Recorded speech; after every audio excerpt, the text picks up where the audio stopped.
Itipi so bhagava arahan samma sambuddho vichacharana sampanno sugato lokhavidu anuttaro purisa dhamma sarathi sattha deva manussanan buddho bhagavati.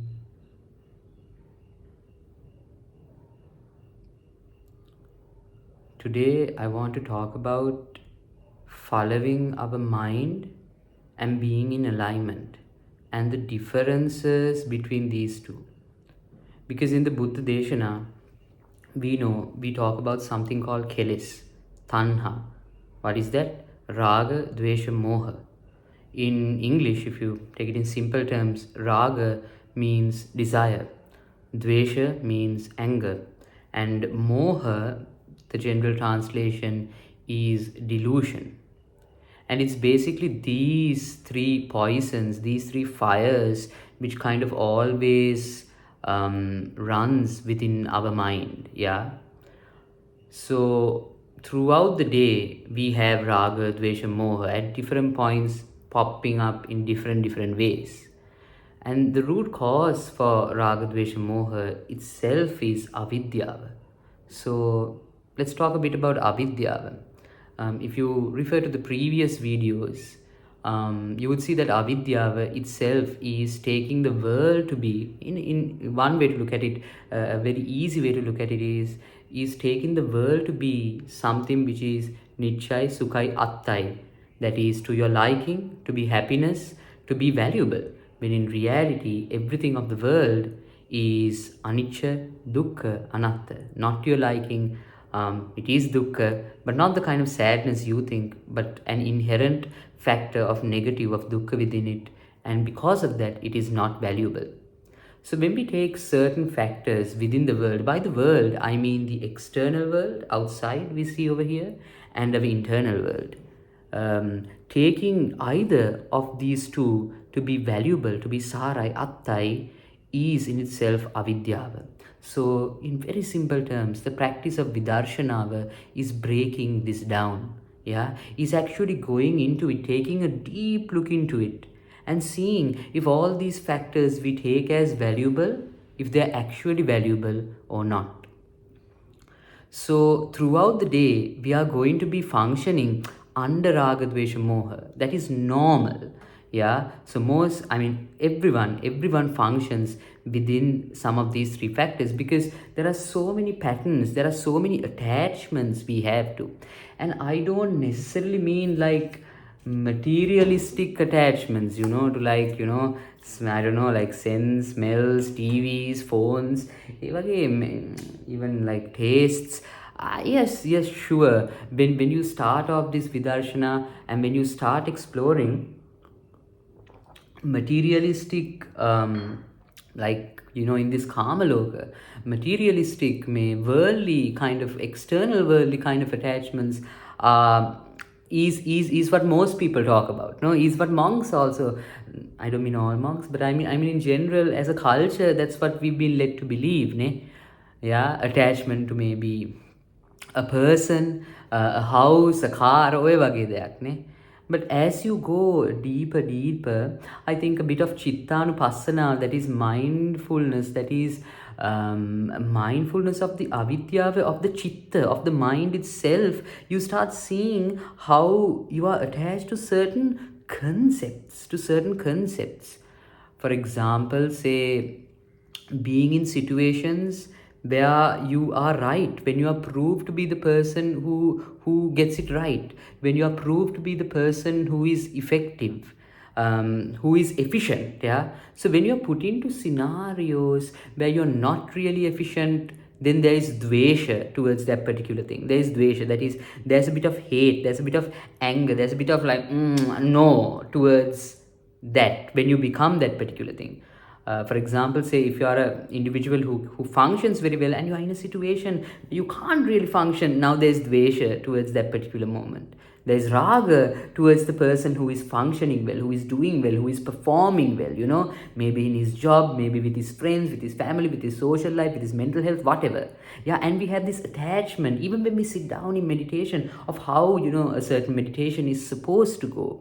And we have dvesha towards kind of the meditation we are already doing, yeah, because we are still, even within this zone, expecting something more.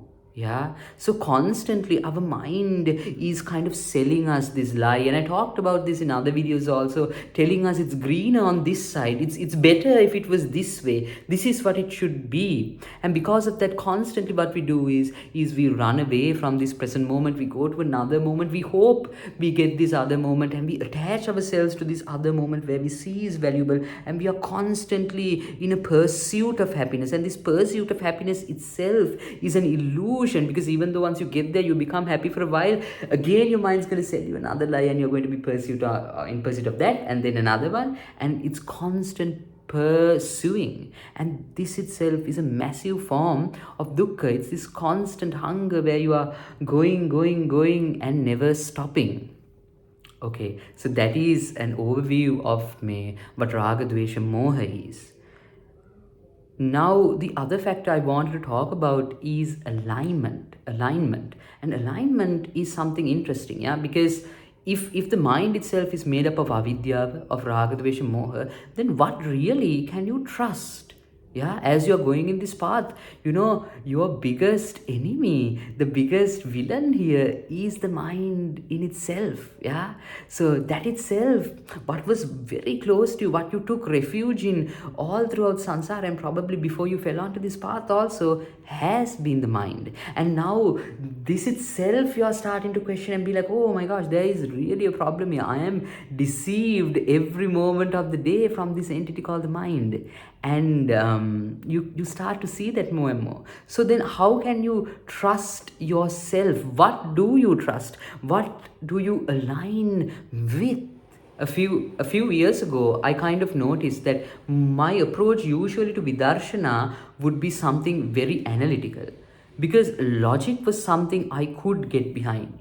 Logic was something I could have refuge in. Yeah, so my mind was extremely analytical, logic based, yeah, very intellectualish almost. Yeah, so if something made logical sense, I would be like, okay, that's not my mind really which is making this as an illusion, this makes sense, mathematically. Yeah, everything nicely fits, so I know that this is not really an illusion. And you can find refuge in the dhamma that way. And sadhu, I think that's a brilliant approach.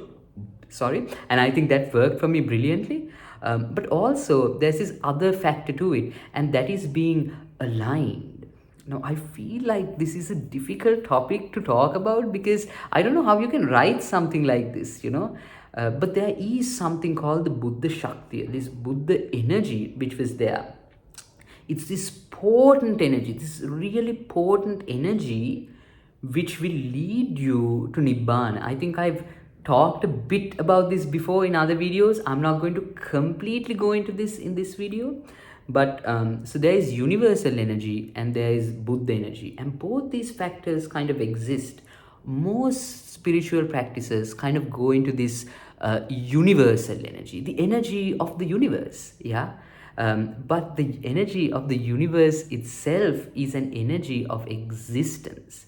They take the universe to be beautiful. They take a certain aspect of this world, maybe not this world, maybe another world, to be beautiful. If you take even Christianity, if you take certain religions, they all say like, this earth, this human realm, podda messy. But if you go to God, if you accept, if you accept your Father in heaven, or if you accept whoever superior God is out there, you can actually go there and you can reside there, and there is good Kela. So what they kind of do is they resonate, they start vibrating on this frequency. If they do it properly, they start vibrating on this frequency, which will eventually after death get them to that realm. So in one way, this is also a bit similar. This is also a universal energy. It's a potent dharmic energy. What I mean by dharmic is it's a wholesome energy. It's a good energy. It's a plus. It's not a negative. But if you are residing within dvesha and raga, that is usually a adharmic, yeah, kind of energy, a adharmic kind of frequency. For example, say you are someone who kind of encourages yourself and believes yourself within anger. Yeah, for example, you think a particular person has done injustice to you, and you really kind of believe that that person, that man did this to me, and I hate him for that. That is really terrible. I have all right to be angry towards this person, and I will be angry to it. And you know, like, you get into it, and automatically, once it starts rolling, once this wheel starts rolling, it's just a downward slope, man. It just starts increasing velocity, and you increase within anger and anger and anger and anger. So now you are aligning with raga and dvesha. Dvesha mainly, no, in this case, like in the example I brought up, like dvesha is really apparent. The anger aspect is really apparent. And so it's a very adharmic, it's a very negative kind of frequency you are aligning with. And mostly when you align with these negative frequencies, you do it unconsciously. Yeah, the mind goes on a spiral and you just go ahead with it. Yeah, it's not like you have any control over what's happening. But with dharmic ones, they are a bit more difficult to do. Yeah, aligning with more wholesome energies. But these wholesome energies could be, and mostly are, universal energies. Like they are still positives, but they are nothing to do exactly with nibbana. So being in a space of love, being in a space of radiating and emitting love, beautiful, beautiful, you know. And what else? What else? Even giving, being in a space of like giving towards people and helping people, again positive. But still, we are still taking a certain existence here to be good, to be nichai, sukhai, attai, and this one itself is not raga or dvesha. This is more grounded in moha. Yeah, because we believe that being the person who is good is the way to live. Being the person who is wholesome, who is loving, who is in a plus, is what is valuable. Yeah, so there's a slight even so this is the main difference between other spiritual practices and Buddhism, where Buddhism goes one step further and says even this one is problematic. Even being the good person, even being the wholesome one, that itself is an existence, and that itself is dukkha. I feel like I've talked about this before, but I think it's important we kind of distinguish and realize. The last thing it is said, the last thing Buddharajanam Vahanse let go under the bo tree before he attained enlightenment was the bhava of the Buddha itself. Yeah, the bhava of the Buddha. And he spent eons, like the world has been destroyed and created again so many countless eons of times. And he was fulfilling his paramita, you know, making hetu, doing all the good deeds, the dana, the sila, the bhavana, dasa paramita, the dasa buddha paramita, you know, to somehow or the other come to this level of prajna, of understanding, so he can give to all beings. And he's been doing it through infinity for a long time. And even that what he was holding on, he let even that one go. And that just shows how this path is one of letting go. Now the other thing I want to get into is, within this letting go, there is an energy which is released, and this is what we call the Buddha Shakti. Yeah, so all the potent hetu Buddharajanam Vahanse made as a bodhisattva, all those hetu he made, from the cause of that, from the hetu of that, the phala is what we call this Buddha energy, this Buddha Shakti. And we are living in a time period where the Buddha Shakti is extremely potent. It was the most potent when he was alive and he was spreading the Saddharma. Then for a little while, it kind of closes down. It's like a wave, it closes down for a bit. And then now we are again at a time period where it's coming up again. Yeah, so we are in the Madhya Kala Seemawa, and more and more we will see more and more spiritual people coming out. And even now, with everything which is happening in the country, it's a cleansing period. No, so all this cleansing which is happening. Yeah, so we have to see the world for what it is. And yeah, so going back to what I wanted to say was, besides the logic, because the Sadharma is beautiful. Like, it's beautiful. When I first came across it, I was like, wow, how inspiring to see that there is a philosophy, that there is a Dharma, there is a Dhamma, there is a theory, basically a model of existence which is so flawless, which can explain each and everything, where I can take each and every thought I have, each and every problem I have, and really apply this Sadharma, and everything would make sense. I was like, wow, how inspiring is that? How rarely do you find something like that, no? So I was very much inspired by the Dhamma. The Dhamma really inspired me. And while that is one aspect, you might not be like me, yeah. So you might be more of an intuitive person, you might be more of like an energy based person, and you have dhamma you resonate with, but also that's not really my thing. Maybe different individuals, different strengths, different paths they find inspiring. And I've been dwelling a lot on this other aspect these days of just buddha shaktiyat ekka anugata vela letting it flow. So what I mean by that is, I resonate with that Buddha energy, and how do you resonate with that Buddha energy? How do you tap into that frequency so you can resonate with it? Because once you start resonating with it, what happens is you automatically come to this flow state of Vidarshana. You come to this flow state of your life where you're constantly in observance. So to do this, you need many factors. I don't think I can explain in one video itself all these factors, but you need a lot of factors, and one thing would be, I don't know if you can see this. Oh, yeah. So setting the lamp, yeah. Something as simple as lighting your lamp, offering flowers, offering incense sticks, and offering whatever you want, whatever you feel like in your heart, to the Buddha, to the Dhamma, to the Sangha. And that intention is really important, because you're not offering it to pass exams or anything like that. I mean, if you want to, absolutely no problem with that, but that won't help you towards this path, no? That won't help you towards Nibbana.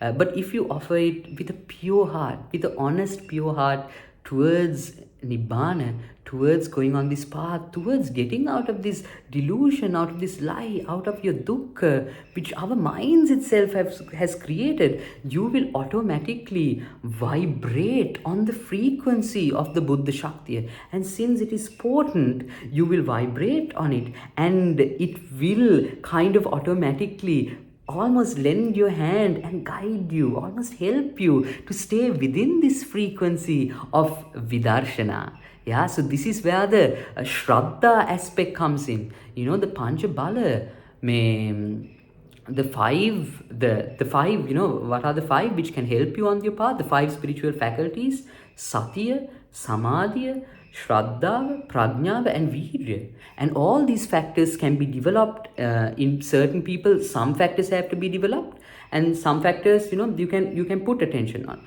So naturally, I was a very less Shraddha oriented person. I never saw the point in like keeping like an oil lamp, offering flowers. That wasn't my thing. I was a lot more logic based even when as a kid.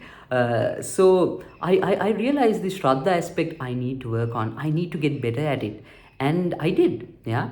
And that has worked wonders for me, because these different spiritual faculties, what they do is you resonate with that Buddha energy more and more and more. You vibrate on that frequency more and more and more. And once you do that, the prajna starts coming up, and you start seeing the world more clearly. You start seeing your mind more clearly. Yeah. So the other way to always be within this Buddha Shakti, this Buddha energy, is Satara Satipatthana, that is awareness. And this, I think, requires a totally different video where you can get into that awareness. So Vedananupassana, awareness of your feelings, awareness of the mind, awareness of the Dhamma, and Kayanupassana, awareness of the body.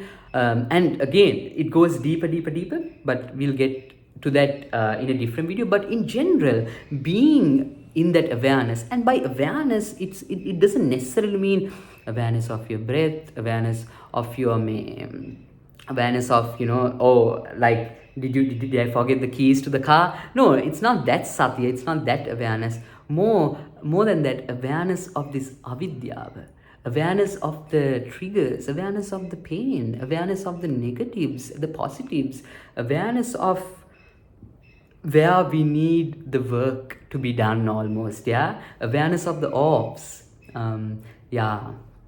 So once you resonate on this frequency, by coming into that awareness, you will resonate with the Buddha energy more. By resonating with the Buddha energy more, you will come into that awareness more. It beautifully complements each other. Yeah. So once that happens, I feel like you can put your faith in the Buddha energy and in the Sadharma. So both of these factors are there. Both of these factors are very important. Yeah. So energy and logic, it's almost like this is why I mean, at least something I see is this is almost why, in each and every Buddha Sasana, there is a Venerable Sariputta and a Venerable Moggallana. One responsible for energy, that is Moggallana, and one responsible for the Deshana of the Saddharma, that's Venerable Sariputta and Venerable, yeah. So Venerable Sariputta and Venerable Moggallana, energy and logic, energy and Deshana, both these factors, very, very potent, very, very useful. And I think this energy aspect is talked less and less and less, even while you say gathas, Buddhu Guna, they again have this energy aspect, and even reciting these guna. So a Samma Sambuddha has that guna up to a maximum extent. For example, they are what do you call, they are maxed out, the gunas are maxed out in a Samma Sambuddha. For example, like Gautama Samma Sambuddha, that is Buddhajana Vahanse. And if you take Rahatan Vahanse, a normal Rahatan Vahanse, they also have the Buddha guna up to a certain extent, but it's nowhere close to maxed out as Samma Sambuddha. Samma Sambuddha, then Pase Buddhu, Anubuddhu, Maharahatan Vahanse, Rahatan Vahanse, and that's how it goes, yeah. So, and how come some of them have them maxed out? Because they made the hetu over multiple lives, not in this life, but over multiple lives they made hetu, yeah. They fulfill their paramitas, and because of that, as a result, they have the prajna, yeah. So by kind of reciting these gathas, Buddha guna, Dhamma guna, Sangha guna, what you're doing is you are coming into, like, even the word Buddha, like Bhava Uddha itself is a word which was formed because of that gune, yeah. And from the hetu of that gune, the physical kind of representation is this word, Arahan, Samma Sambuddho. These are not just randomly thought out words. It's the gune itself which gave this manifestation to the sound of this word. And when you recite this sound, you vibrate on a certain frequency which will kind of bring you close to that gune. Yeah, so that is why we say the gathas. Yeah, so when you say the Buddha guna, the Dhamma guna, the Sangha guna, what you're doing is you are coming to that resonance, that frequency of this gune, of the Buddha, the Dhamma, and the Sangha. You are getting closer and closer to the path. This will help you. Yeah, so yeah, again, even through that means you can come into that alignment. So what else? Offering things, because your heart becomes very pure when you offer, to the Buddha, Dhamma, Sangha. You are giving. You are in a space of, like, you are not doing it out of ego, kind of, almost. You're doing it because you really want to see. You don't want to be in that delusion anymore. You don't want to be in that illusion anymore. Yeah, and you're in a space of giving. You want the sasana to flourish. You want the truth to flourish. Yeah, so you're doing it from that wholesome kind of space, and that it itself will get you to a plus. That itself will make you resonate with the Buddha energy. Yeah, so once you come into that alignment, and then once you start also practicing, that is, actively vidarshanaing, actively looking at all these aspects of your mind, of your attachments, of this attachment to the concepts, these emotions and whatever, it will allow you to go deeper and deeper into yourself. It will also help you within this samatha aspect, yeah, because not always can we go in. Sometimes our minds are flustered. Yeah, we are in deep sadness, maybe sometimes in anger, and it's difficult these kind of moments to have this clarity to go within. And these practices where we resonate with the Buddha Shakti, where we come into this state of zen, this state of relaxation, will help us for our vidarshana to move more and more smoothly. Sometimes it requires a lot of thinking. You have to be thinking, you have to be analytical, you have to kind of break certain frames, and you have to think a lot. Sometimes that is not required. Sometimes you should let it flow. This path is a very dynamic one. Yeah, you can't fix it and frame it and say it is supposed to be only this particular way. Like, even with this video, it's pretty cool. I just had the intention that I wanted to speak about this particular topic. I didn't jot down like bullet points I wanted to hit or anything. I just switched on the camera, set my intention, and let it flow. And this is like the resultant of it. And for 25 minutes, I was like speaking one after the other without a gap. And while sometimes a sense of direction, a sense of like stopping and be like, okay, am I focusing this much on this factor, is could be a good thing. Sometimes you gotta let it flow. Yeah. So even within this deshana, even within this even within every process, that's the same. Yeah, there's a bit of there's a bit of analysis, but there's also a bit of flow. These two should work in harmony nicely. Yeah. The other fact I want to tell was, even when we practice, even when we kind of go on this path, and more Rahatan Mahansis also start to come, that itself begins to increase the energy of the Buddha Shakti. Yeah, because the Bhava Uddha energy, even within Rahatan Mahansi, up to a certain extent, there's a Bhava Uddha energy. And so that energy also becomes more and more potent as more and more Rahatan Mahansi starts to come. So the Buddha energy as a whole, I believe, kind of increases, kind of expands with the sasana. That's the beauty of the Buddha, the Dhamma, and the Sangha. I hope this one helped you. And good luck for all of you going in the path. And if you haven't fallen onto the path, I really hope that you will do. And I hope you will come into alignment, and I hope you will also come into this state of vidarshana.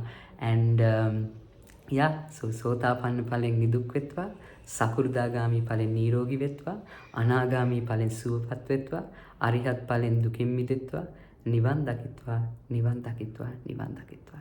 Theruwansaranai.